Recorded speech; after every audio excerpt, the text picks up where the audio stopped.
Myth number 2, clean is organized. This is the most prevalent and the most deadly.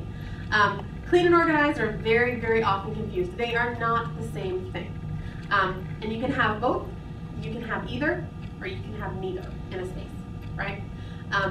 And so people tend to think that because I do this for a living, that when I walk into a space, I immediately start judging whether or not it's organized. And the truth is, I can't tell if the space is organized when I go in.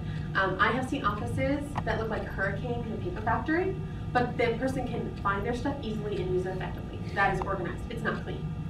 I have seen offices where you could eat off the mouse pad, but the person has no idea where their bills are or if they paid them, and so they have clean but not organized.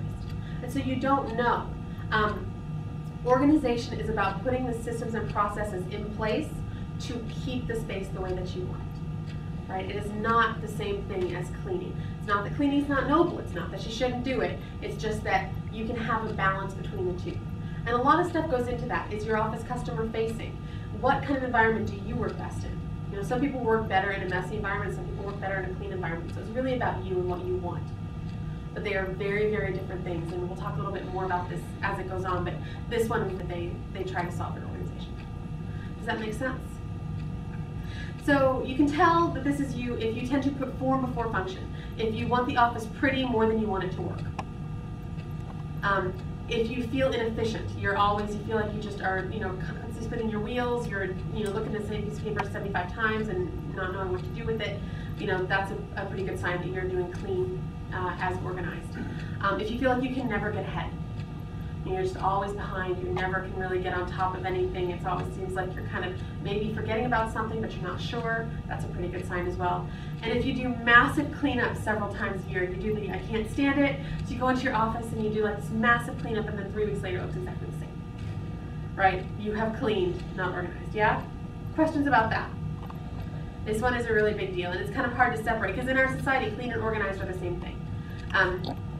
You see a lot of television shows, and these drive me nuts, I blogged about this actually, where 42 people come to someone's house and by the end of the weekend, by gosh, it's clean. Who couldn't clean their house with 42 people in a weekend? Like anybody could do that, but they never go back. And I think the reason why is that those houses don't look any different than they did before the 42 people came, given enough time. Because there's no system, there's no process. You're gonna go back to doing what you do. You don't change overnight because someone came and cleaned your house. The same thing with some professional organizers. Often people, and there are great professional organizers out there, but a lot of times people become professional organizers because their friends say, my gosh, you're very organized. You should become a professional organizer.